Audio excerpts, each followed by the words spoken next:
For morning came, morning and a wind from the sea, and darkness was removed, and the hosts of Mordor wailed, and terror took them, and they fled, and died, and the hoofs of wrath rode over them.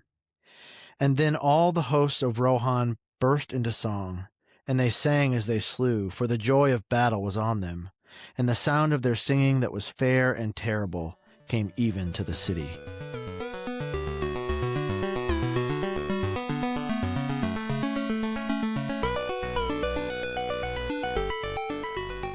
Welcome to the Wayward Wizards radio program.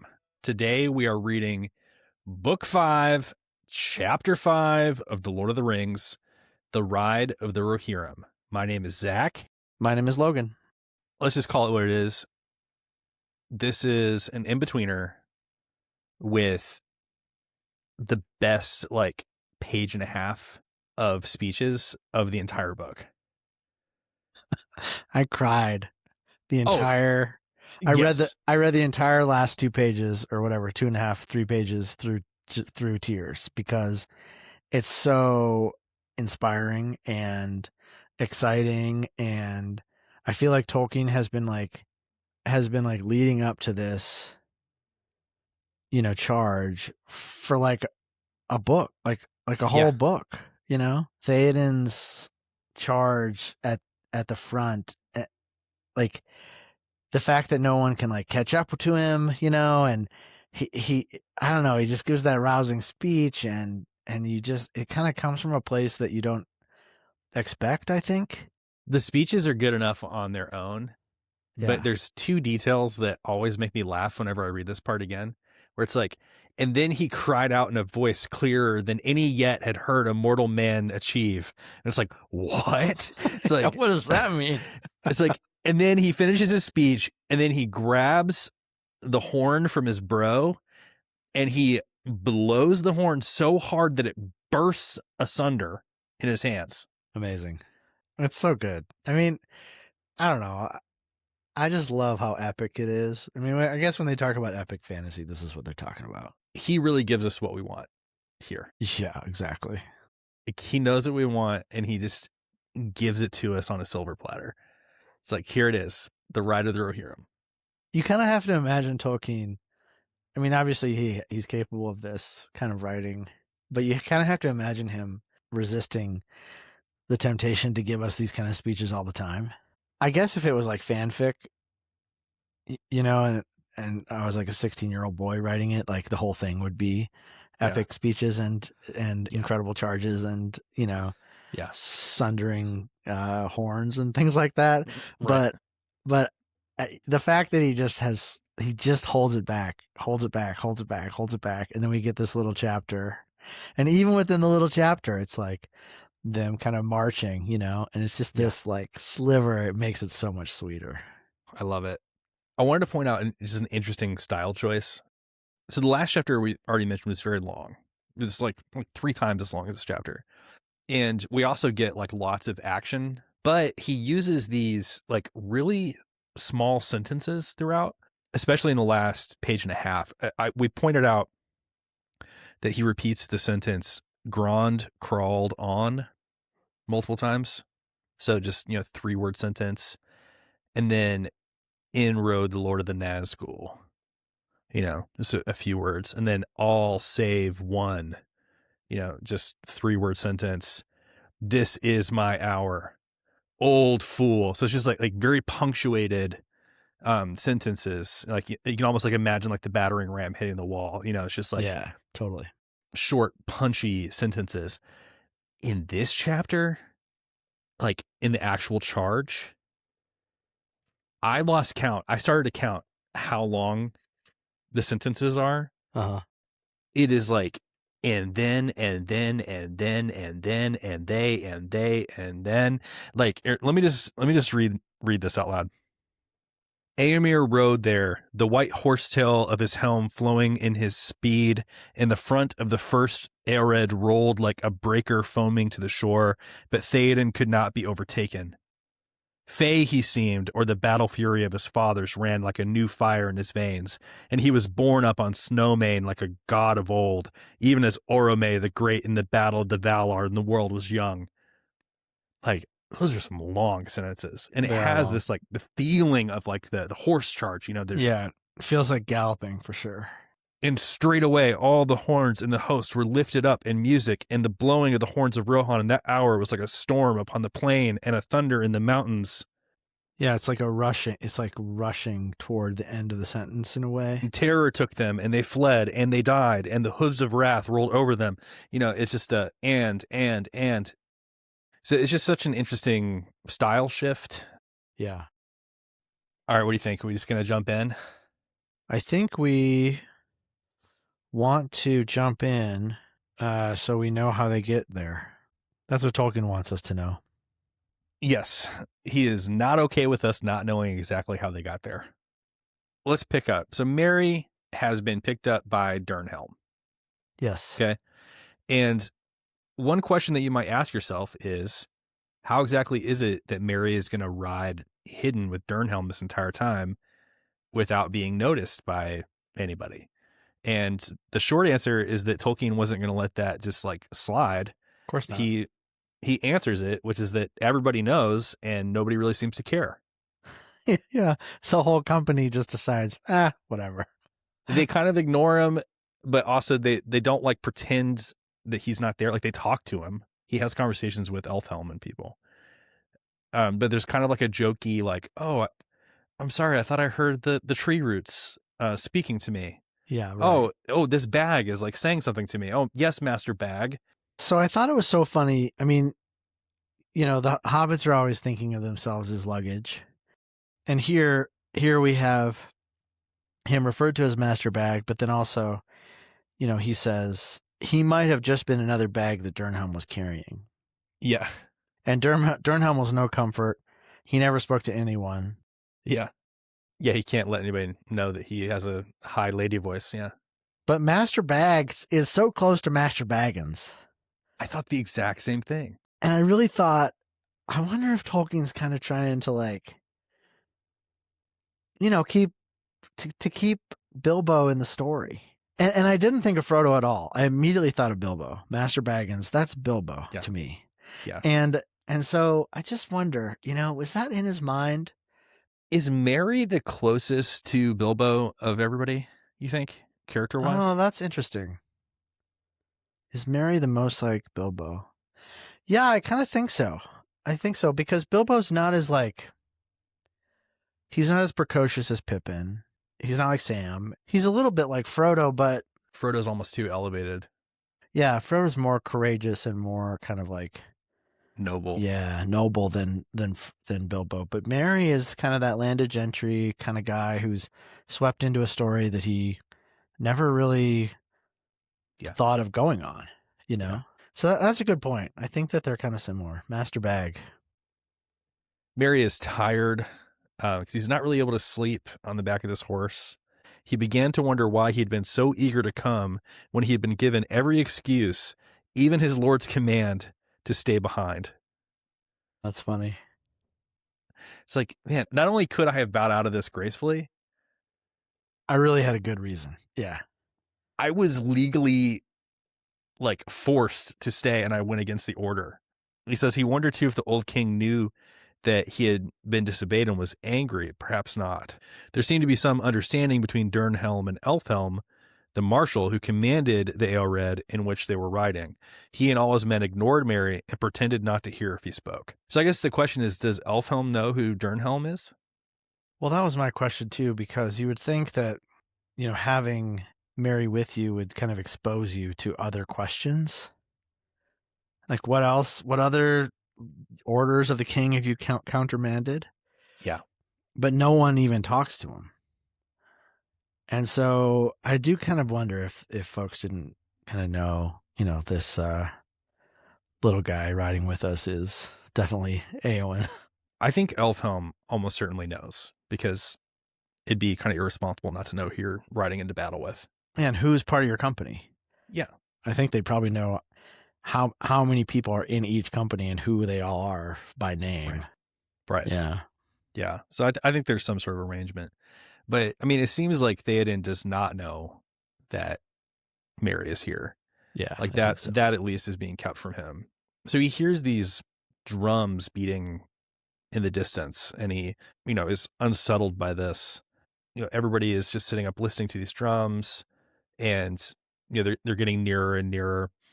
That's the point when Elfhelm, the marshal, like trips over Mary and curses the tree roots, and he's like, "I'm not a tree root, sir, nor a bag, but a bruised hobbit." Poor Mary. And he goes, "The least you can do in amends is tell me what's afoot." And Elfhelm lets him know. He says that the Lord sends word that we must set ourselves in readiness. Orders may come for a sudden move. That's why everybody's like uneasy. Yeah.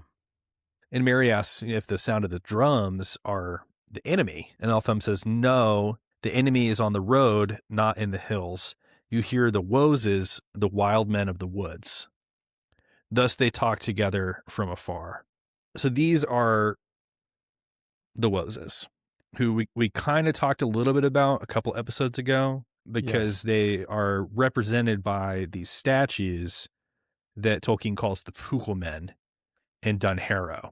And we had a little bit of like smart feedback from one of our smart listeners, David, about the Woses. Do you want to talk about the Woses a little bit? David comments with some frequency on our YouTube, and I was commenting to you that it's fun to have folks who listen to the podcast who are smarter than we are. Yeah. And David is definitely one of them. Yeah. And it also makes me feel good about the podcast that we have people who listen who are like smarter than us, because it must be a pretty good podcast. Yes. if they're listening. Anyway, if David hasn't quit listening, then I think we're doing pretty good. Yeah. So anyway, thank you for commenting, David. And David had this to say about the Pukelmen, Wood Woses, wild men. I think it's the case that it's not common knowledge that Wood Woses aren't a Tolkienian invention.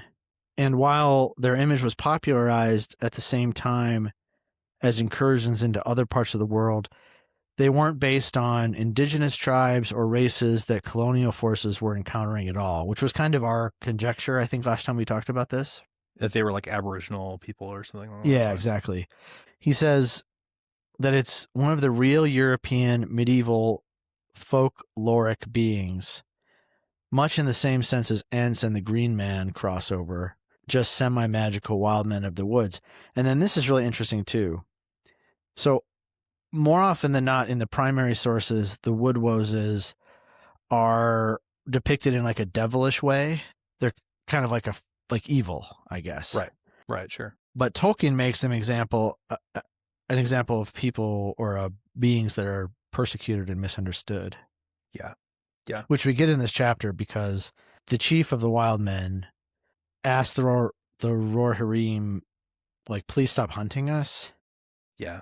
So anyway, I just think it's a great kind of deep cut into some of the lore here. And it does give us a different spin on exactly what Tolkien is kind of trying to present to us, which is really is his own deep knowledge into folklore in medieval Europe. So I thought that was a really good, it wasn't necessarily a critique on what we were saying, but I do think it adds like a kind of a shade to, why Tolkien would present these people in this way. It is easy to see though how someone could like see the way they speak, the way they're characterized, the way they're described physically, and be like, okay, this is like a little, like this kind of wouldn't fly today. yeah. My main critique is, do we need another culture to be introduced to here? Like, yeah, it's a little much, I think. And it's so brief. Yeah. It's like we get the mention of the Pukelmen statues, and then we get this like 2-page interaction with Gonbury Gone, and that's it. I think it's just another example of one of those things that Tolkien, had knocking around in his head for years, and he's like, I'm putting it in. Like, I'm putting it in, Putting it in. And so much of Lord of the Rings is so beautiful because of that. Yeah, it is odd. And I also think that you wouldn't write this like this today, but I really love the background that, it's this kind of like deep callback to, medieval folklore. Yeah, it's cool. Thanks, David. Gonbury Gone. Okay. He meets with Theoden. Like, they have a parlay, essentially. And Gonbarigon is short, he's fat, he's thick, and he's got wispy beard hair on his face, and he's got a knobby, bumpy face, and he's only wearing a grass skirt. Did I about cover it? I thought, yeah, that's basically who he is. Yep. And he's able to speak the common tongue in a halting fashion. And yeah, he's just a funny little guy. I think it's interesting, like how, David talks about how like the woes is like an example of like, another culture being like misunderstood and misrepresented. The way that Elfhelm describes them as, the Woses, the wild men of the woods. They live few and secretly, wild and wary as the beasts. So, comparing them to animals. It's a little rough from Elfhelm. They use poisoned arrows, it is said, and are woodcrafty beyond compare. Gonbarigon says that there are orcs on the road between Minas Tirith and where they are.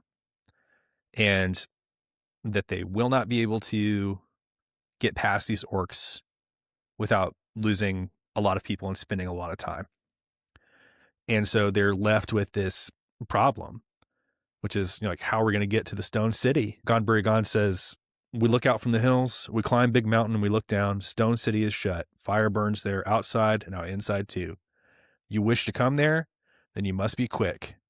But Gorgon and men out of far away sit on the horse road. Very many, more than horsemen. So he's like, no, not only are there a bunch of them, you're outnumbered. And so he says that he will show them a road. I think part of the reason these guys are here is because Rohan needs a little bit of magic to get to Gondor quickly without being seen.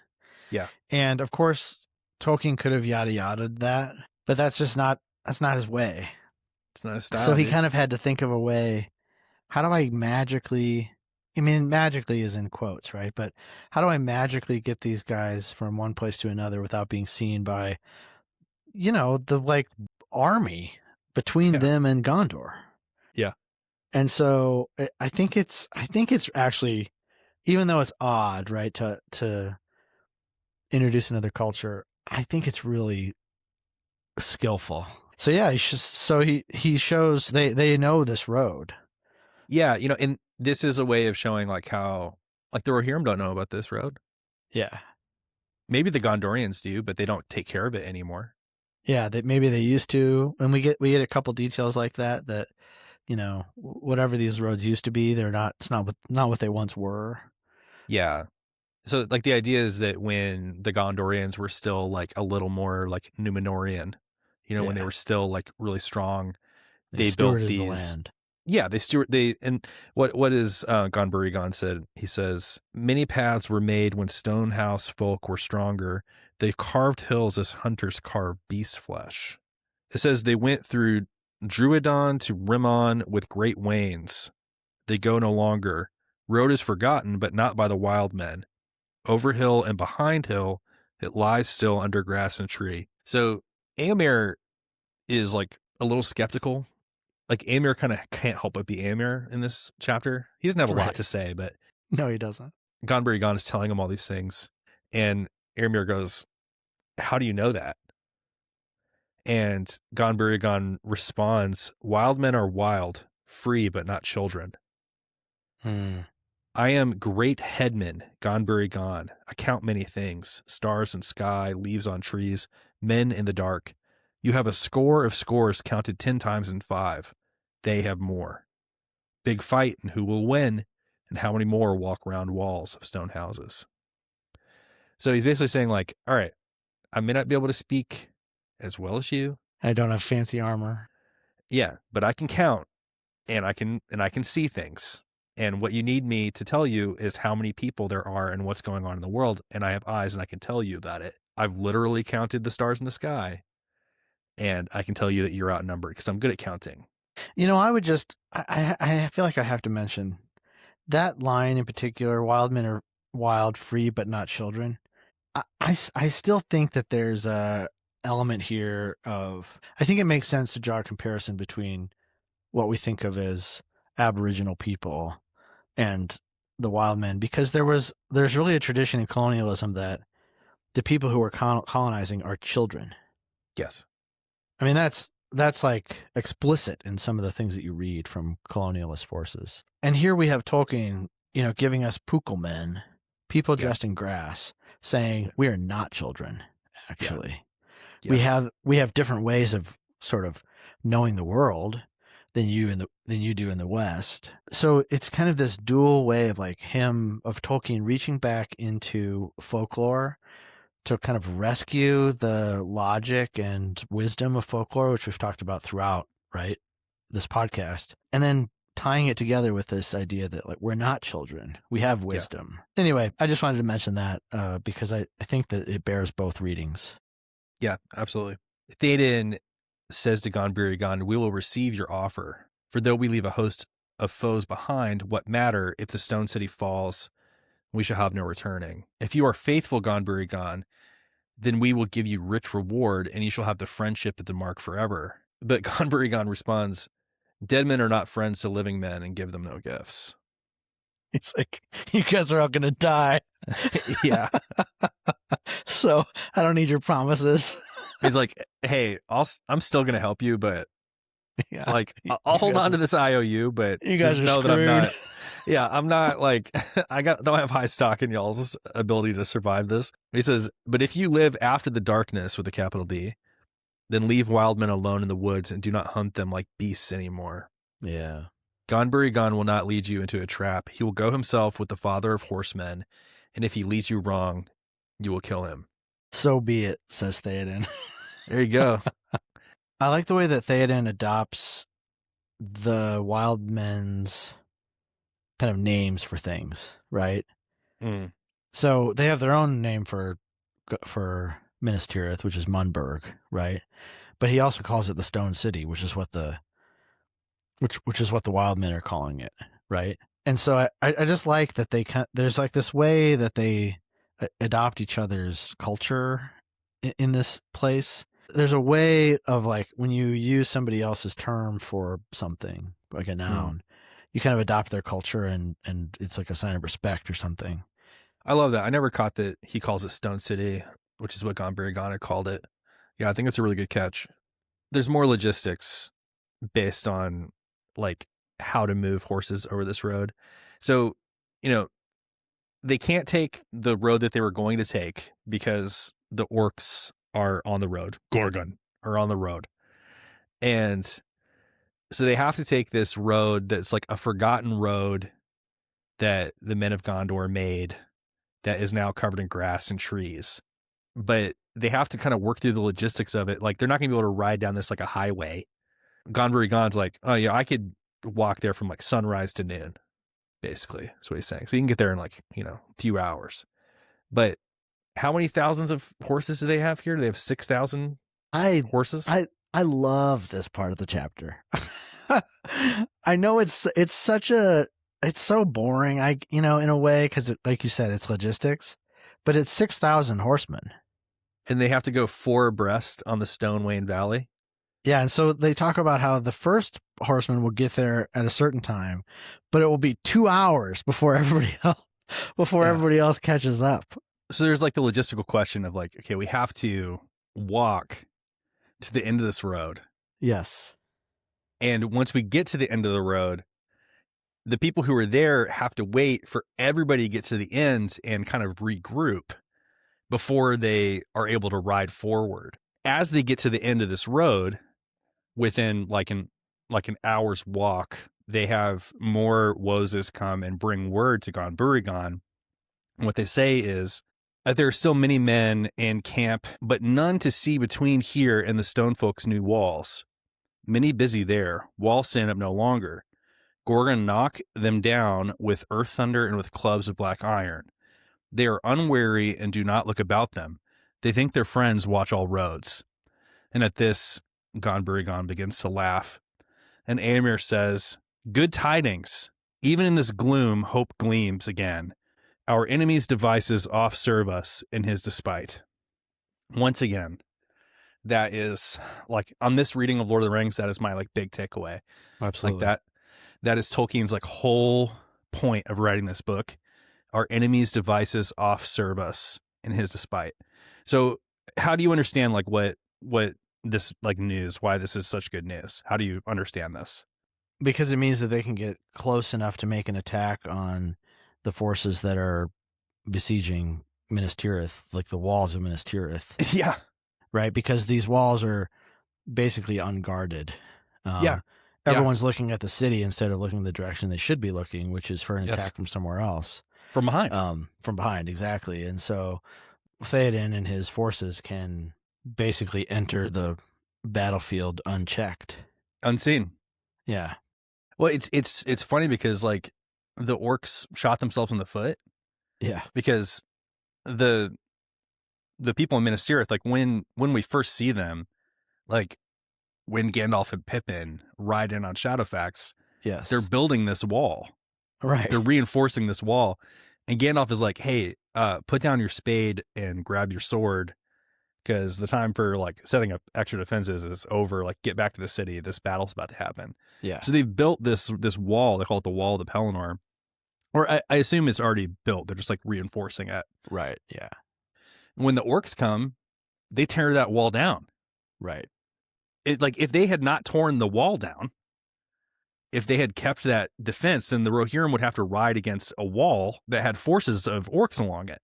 Yeah. But instead, the orcs tore it down, and they're not looking for it. So the Rohirrim are going to be able to ride right over these folks. They made the situation for themselves. It was a tactical error. There are some orcs on the walls, but not enough. We talked in the last chapter about how this is not really how a siege works. But Sauron is in such a frenzy to get the ring, which he thinks is in Minas Tirith. They're not thinking of tactically, you know? No. Yeah, and he's like crazed by his... Like if he had taken a minute to think about this, then he would have commanded his forces to not tear that wall down, but to go at it slower, keep the wall intact, and then man the wall. Yeah, exactly. To prevent other forces from coming. Rohan really would have been screwed, like secret road or not. Yeah, it just wouldn't have worked out. I mean, partly because there was more men, so more than 6,000 men on the road between Gondor and Rohan. So they like Sauron's like, okay, that's enough, you know, like I got that covered. They're not going to be able to attack from this direction anyway. But if they'd given it a little bit of thought, they would have had that stopgap of manning the wall. I love how Aemir says that even the accursed darkness itself has been a cloak to us. Yeah, it's beautiful. So it's like, yeah, you know, Sauron even like blacked out the sky, you know, which has like a spiritual dimension. It's not just... It affects Merry at the beginning of the chapter. Yeah, I mean, it makes their hearts wane. So there's like a spiritual darkness as well. It's not just the weather. So it's like, yeah, if the air wasn't so hard to see through, maybe someone would have seen us on the road, or, you know, like it's been a cloak of darkness for us too. Like we've been able to sneak past. And it says, and now lusting to destroy Gondor and throw it down stone for stone, his orcs have taken away my greatest fear. The outwall could have held long against us. Now we can sweep through, if once we win so far. So Gonbarigon and the Rohirrim part ways. Theoden says, once again I thank you, Gonbarigon of the woods. Good fortune go with you for tidings and for guidance. And Gonbarigon's response is just, kill Gorgon, kill orc folk. No other words, please, wild men. Drive away bad air and darkness with bright iron. I love the last thing he says. Yeah. Before he leaves, he just says, wind is changing, he cried, and with that, in a twinkling as it seemed, he and his fellows had vanished into the glooms. Something has changed, even though we're still up against all these forces arrayed against us. The wind has shifted. Yeah, yeah. And I think is also, you know, the wind is described here again in a couple pages as having a sea tang to it. I think this is a direct intervention of the Valar because the wind comes from the west. So I think this is like, you know, when people say like, okay, why isn't there God in Lord of the Rings, or like, why don't the Valar help? This is the way that the Valar help. You know, it's subtle. You know, the Valar sent Gandalf, for crying out loud. You know, they did it a couple thousand years ago, but Right. And it has to be subtle. And, you know, Gandalf is as unsubtle as they get. Because when they show up, it creates a flood which destroys half of Middle Earth, right? Like, yeah, buries Beleriand under water because it like the battles they have are so intense that it like destroys the earth. Theoden is compared to Orome, which is one of the Valar. That's the Valar intervening. That battle, like there used to be a whole bunch of land to the west of the Shire that is now under the ocean. So you don't actually want the gods to come and help you in this battle. This is the way they help. It's cataclysmic. Yes. But they can send a little wind. It's subtle. And it changes, it lifts the hearts of people to have the wind change. But it moves the reek of Mordor just enough that the sun can rise. Yeah, it's cool. It's a really beautiful, subtle thing that happens here that I don't think you, on your first reading of Lord of the Rings, or maybe even your 10th reading of Lord of the Rings, are going to pick up on the fact that this wind is coming from the west. Yeah, absolutely. That is coming from the Valar. It's a gift. It's a grace from the Valar. A really sad moment here is that they come across the errand riders of Gondor. Yeah, Hirgon. They can tell that it was Hirgon because he still has the red arrow in his hands, even though he's been decapitated. I think you imagine that maybe Hirgon's head was launched over the wall of the city. Mm-hmm. Yeah, he's one of those whose head was taken and cast over the city. They're able to deduce that these men were not able to get word back to Denethor that they had accepted his call. And so they realize that Minas Tirith doesn't know they're coming. They move past these errand riders and they receive word from outriders who they've sent out to kind of see what's going on ahead of them. And they report back, there are great fires. The city is all set about with flame and the field is full of foes, but all seem drawn off to the assault. As well as we could guess, there are few left upon the outwall and they are heedless, busy in destruction. So they're so busy tearing this wall down and, marching on Minas Tirith that they're not looking for anything coming behind them. And Theoden loves this news. He goes, if you speak truly, then may you live beyond this day in years of blessedness. And then he turns to the men and gives a speech. I hadn't realized until this reading that Theoden gives 2 awesome speeches in this chapter. Yeah, he does. Do you want to read this first speech here? He turns to the men of his household who were near, and he speaks to them and says, now is the hour come, riders of the mark, sons of Eorl. Foes and fire are before you, and your homes far behind. Yet, though you fight upon an alien field, the glory that you reap there shall be your own forever. Oaths ye have taken. Now fulfill them all, to lord and land and league of friendship. And the men clash their spears upon their shields. He calls out to Éomer and he, gives some directions to Elfhelm. And then he says, strike wherever the enemy gathers. Other plans we cannot make, for we know not yet how things stand upon the field. Forth now and fear no darkness. That's awesome. Hell yeah. And this speech is so great that, like, if this was all we got, yeah, it'd be enough. I'd be cool with it. Absolutely. Merry hears the speech and he's riding behind Durnhelm and his own self-doubt starts to creep through. It says, he felt now bitterly the truth of the old king's words. In such a battle, what would you do, Meriadoc? Just this, he thought, encumber a rider and hope at best to stay in my seat and not be pounded to death by galloping hooves. So he's like not even worried about being killed by an orc. He's like, I'm going to fall off and get trampled to death before we even get to this battle. It says the orcs busy about the walls were few and amazed, and they were quickly slain or driven off. So even the few that are, at this wall are easily overtaken by the men. And it doesn't say that they lose any men in that battle before the battle, which could have been the end of them if the orcs had a little bit more thought. And so they're in a perfect position to make this attack. This part here where the king is just looking at the city and they can smell the burning of the city in the air and they can smell the shadow of death. Yeah. Even the horses are uneasy. Yeah. And it says, But the king sat upon Snowmane motionless, gazing upon the agony of Minas Tirith, as if stricken suddenly by anguish or by dread. He seemed to shrink down, cowed by age. Yeah. And Merry just watches and feels himself this great weight and horror. And, he thinks, well, maybe Theoden will quail here and we'll just all ride back to Rohan. Yeah. But there's a change. And again, we get the wind. Wind was in his face. Light was glimmering. Far, far away in the south, the clouds could be dimly seen as remote gray shapes, rolling up, drifting. Morning lay beyond them. Yeah.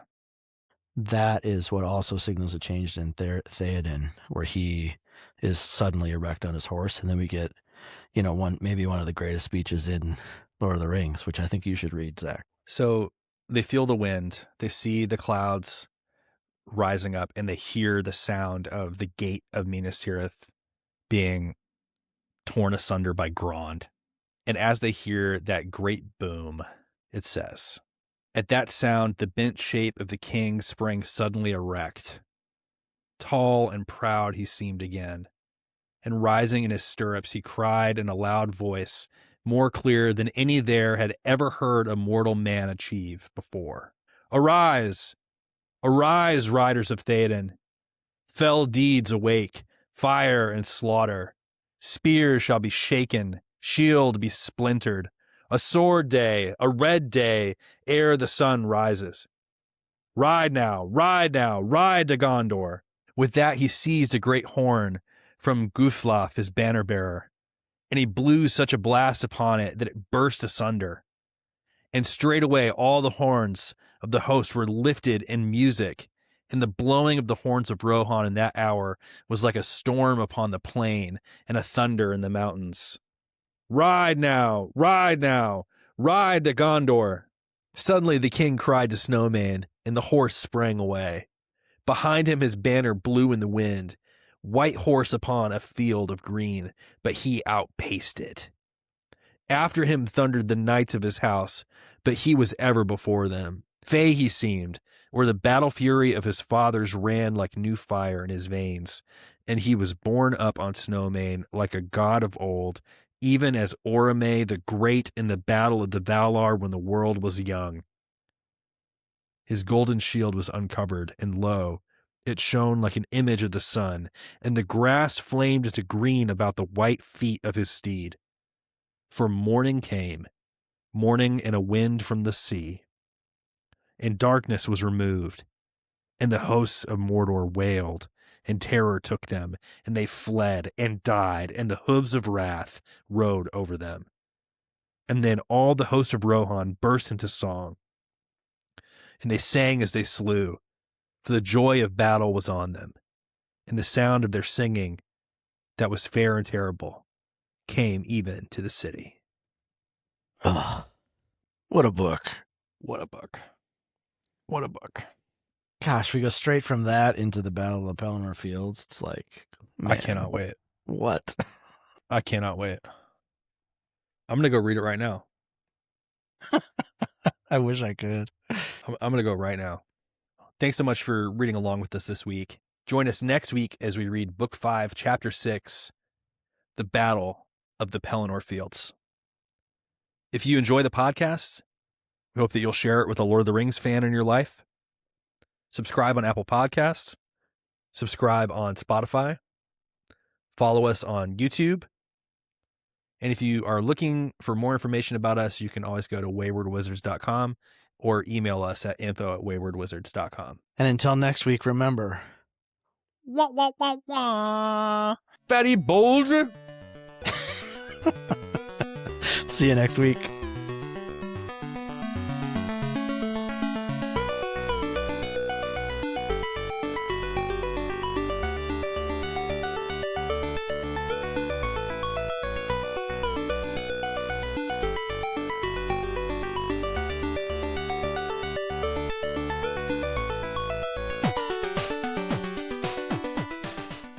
I assume these are the walls of the Pelennor they're talking about, the ones that Gandalf and Gimli kind of pass through at the beginning of the volume. Gandalf and Pippin. That's it, Gimli. Does Gandalf ever ride with Gimli? Why is that so funny? That's so funny.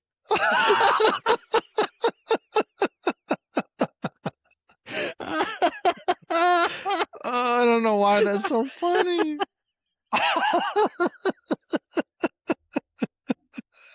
Gandalf and Gimli. You should put this at the end after the music. That's so funny.